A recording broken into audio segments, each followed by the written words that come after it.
I didn't think I was going to be out here at this location again this quickly. We are in the coastal range outside of Tillamook. We are heading back to Cedar Butte, a location that we've been to twice before, once in 2018, 2019 maybe, and then 2017. Oh, maybe 2017. Time flies. And we came here last spring 22, and got completely dumped on by rain. This trail that we're walking on right here, there's like, it was like a creek. There's like a stream of water going down it, and we came out and we got some good Augite crystals. You know, I was pretty happy with it. Got some nice pieces in matrix, but it was definitely not the ideal visit. And this is a good time, you know. We've just spent a bunch of time out on the Oregon coast, surrounded by people and loose dogs and people blasting music. What were some of the other annoying things that we experienced? Dogs. Children screaming. Diesel trucks idling. Lots of things. So it's nice to be out here in the mountains to go play in some dirt.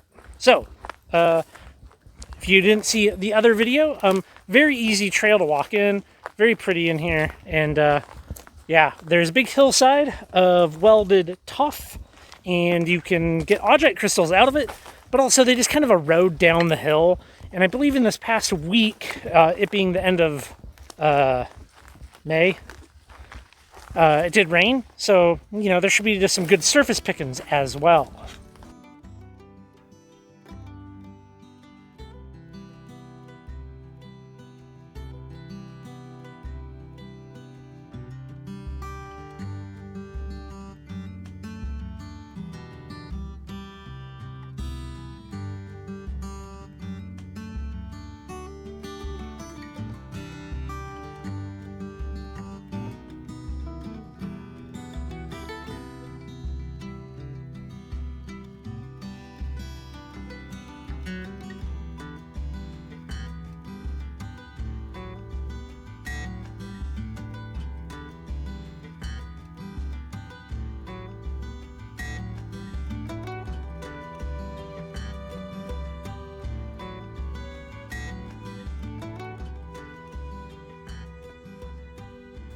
This right here is the Cedar Butte dig area. I mean, it's going to be all throughout the hillside, but this is the primary spot, as well as over there. And if you kind of come in and we kind of start looking at this, even right here, there is a little Augite crystal. It's a little black crystals. You see a little face right there. Some of these are quite fragile. Of course, the one that I pick up as a demonstration doesn't demonstrate it very well, but you can absolutely shatter these. So, yeah, but you can pick through the dirt coming down. That welded tuff right in the middle of your screen is where a lot of this comes from. And it kind of skirts up and over to the right there. So I think I'm going to probably grab some tools here and scurry my way up there and see what I can come up with. If there's anything bigger or more significant.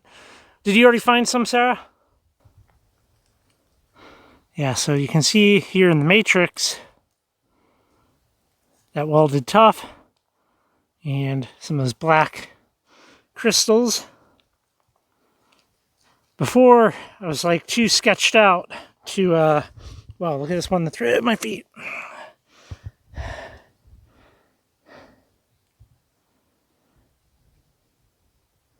It's kind of cool.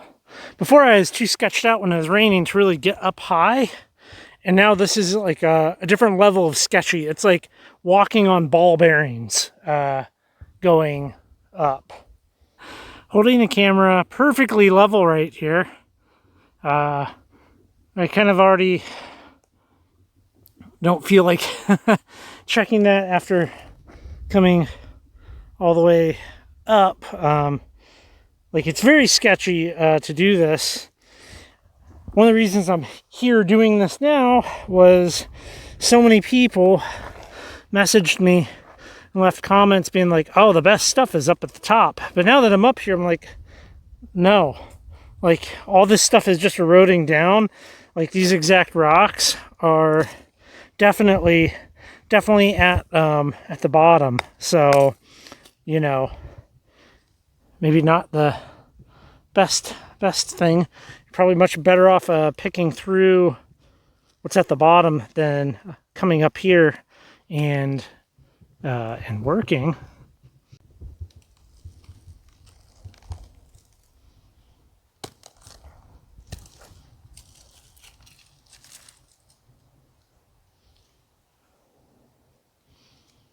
And then if you find something really good, you got the problem of getting down with it. I don't know about this. You know, I'm always reluctant to do sketchy things, so I probably shouldn't have came up here, but the view is nice from up here. Going up there, way too sketchy. You almost want to slide down at full speed. Not worth it. Everybody that says, oh, the biggest and best things are way up at the top, they're probably just trying to get you killed, I think. So last time we were here, I got like half of a small peanut butter jar full of what I thought were really good crystals. And of that, I think I mounted 8. There's 8 that had like really good form and didn't crack at all. Like, they're just really good. They're really good ones. So if I could probably equal that again, I think it would be good. And that was mostly just surface picking because it was so wet and muddy. So I'm just going to do the same thing and probably have the same results and get another 8 really good ones. The nicer ones that Sarah found when I was up there screwing around.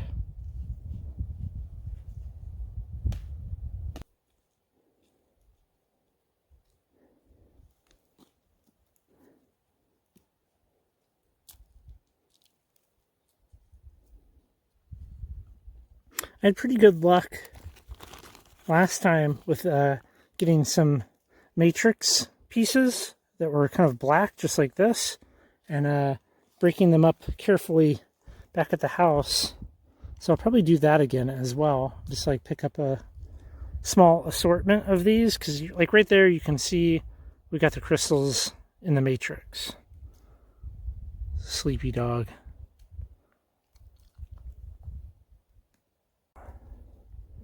On that. Oh yeah, one's good. I don't think we're coming back a 4th time. First time, we didn't know anything. Second time, we knew a lot more. And this time, the 3rd time, we're here to get the last of the good ones for the collection.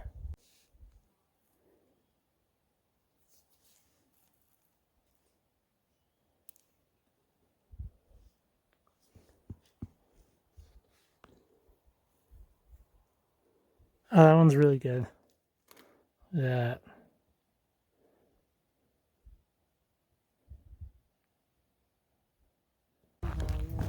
Only I gotten that. Yeah. If that. Hey, maybe oh, that one right there. Yeah. Should try to get that out. This one's nice and round. It's the opposite. It's very rounded. Hmm. Yeah, try to pick around that. It's not the most well formed. Oh wow. Yeah, but that's so good. Yeah, it does have a couple of cracks on the back, but it's got a crack and then a look, it like rehealed. Yeah, huh.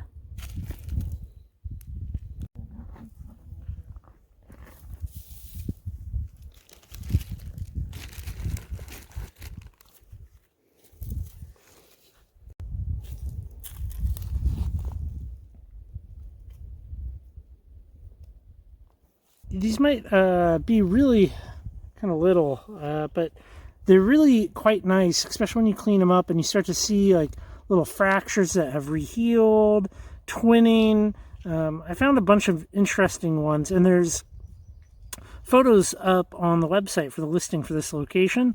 So I will definitely be utilizing some of these that we're collecting here and adding to that so that there can be like a kind of a cool album of what comes out of here. Yeah, I feel like it doesn't take much. You know, like you could literally just like we could take some of these back, and like, you never know. I mean, I did pretty good last time with some of the stuff in Matrix. Oh, we moved over from over there to working the material that comes down here, and it's a little different. It's a little different. You can see some bigger ones in here. I think this one might be a dog on your lap. Back up, dog. Back up, dog. Oh, I would give that a crack, and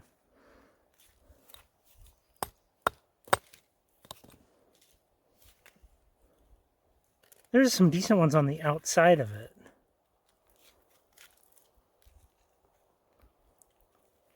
Well, anyways, the material is a little different. I would say it's like more fine-grained.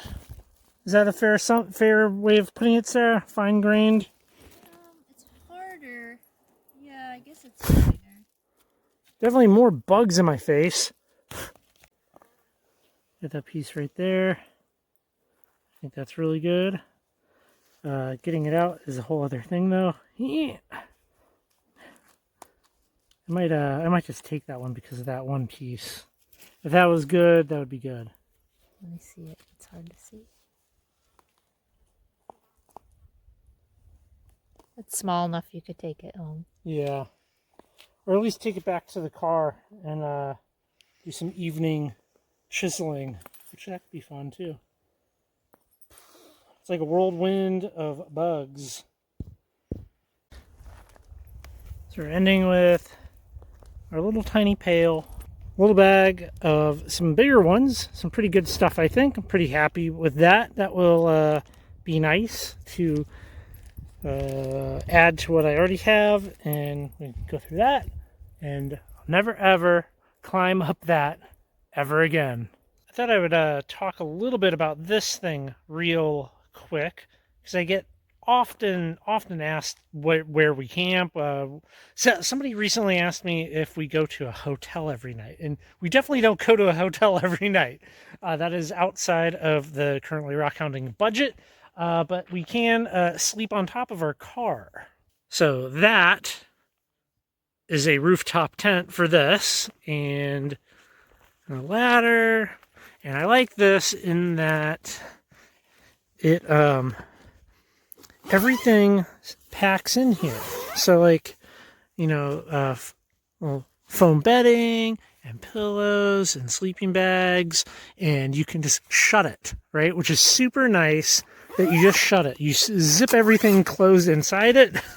You don't have to unpack it. No sleeping on the ground. Significantly nicer.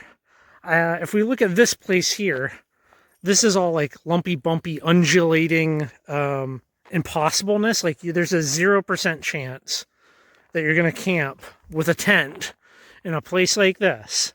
But with some wooden blocks, you can level out your car or truck or whatever, and you can sleep on top, and no mud, all the things, a million times better. Also cake. We're going to bring cake with you and eat cake. We're back from Cedar Butte. I've processed a bunch of the material down, and I'll show you real quick. So I used a standard kind of rock hammer and this little chisel. This was very nice for processing down the rough that we brought back, which I did, and there is a bucket of scrap rock here. There could be good Augite crystals still in it, but at that size, it's unlikely, right? Like it's unlikely that in these size of pieces you'll find a very large crystal. So that's kind of just my way I have gone with it. Sarah's putting some of the welded tuff under the microscope right now so we can kind of look at it. If you go up just a little bit, just go up, the other up. There, right there. Okay, so right there you can see a little bit of green. The green's olivine. Now, when we look at this, kind of shows some of the limitations of the digital, in that if we look at some of the photos I've taken under the real optical microscope with a DSLR, we can see significantly more olivine. And there's actually olivine on all of these augite crystals. So here are some in here. I know you can't really see, but like it doesn't really matter. But like we have pieces in here that are actually crystals that are not super great. Here's some that I think are pretty good that do need still cleaning. And then I have some here that I have mounted up and are ready to go. And we'll throw a light on and we'll look at these. There we go. Big one. Yeah. And then mounted and it's labeled and we're good. Similarly, we have this one which has some pretty nice structure to it. Happy with that one. And one thing I haven't done before is mount multiple littles in a thumbnail case. So I did that with these. I do already have some from our past trip in micro boxes, so I'm happy with that. Do you want to show some of those and we can kind of look at them? So you don't really get to see the olivine, like the digital doesn't have that full spectrum of color, but you can kind of see like there we have some penetration, which is interesting. Yeah, overall, my takeaway is I like Cedar Butte. It's kind of, it was nice to go there in 2017 because I don't know, it was just like find something cool. We went back in 2022, except it was a torrential downpour. Less fun when it's that wet. This time around, I thought it was good. We went and we got some larger crystals, which is good. Some interesting ones, some nice structure to them. It was dry. Yeah. It's good weather. It's a tough collecting spot. It seemed extra steep in this last visit. I resent taking the advice of people to climb up that hill all the way to the top. You're not getting anything better. Like enough comes down to where you're fine. Like I almost like fell and completely ate it coming down. So that's not fun. Yeah. There is I mean it's a beautiful place to camp. You can walk out to the spot. What else? Yeah, I don't know. I thought it was pretty good. The road was decent. There's some steep areas, but overall very manageable. I mean, we drove a Jetta out there in 2017. Yeah. So, yeah. What do you think? It's a good spot, something very different. You don't find really anywhere else. There's not a lot of good, high-quality black crystals. I mean, usually when you talk about a black crystal, people are like, oh, tourmaline. But like this is, I like the Augite. I like Cedar Butte. That area of like the coastal Tillamook mountain range is good, and yeah, they're nice to surface pick, and I got some of the best ones, like this guy. Wait, no, we didn't get that. I got some of these. I got some of the good ones out of the stuff that we brought home. So, yeah. You have any other thoughts? We really got some good samples, I think. Yeah, very happy with it. Between the 3 visits. Well, I don't know if we'll be ever going back to Cedar Butte, but I would highly recommend it. And with that said, I would suggest you go check out the link to this location listing on the website so that you can see some of the high quality photos of these. And yeah, we'll leave this one here. Thanks, everybody.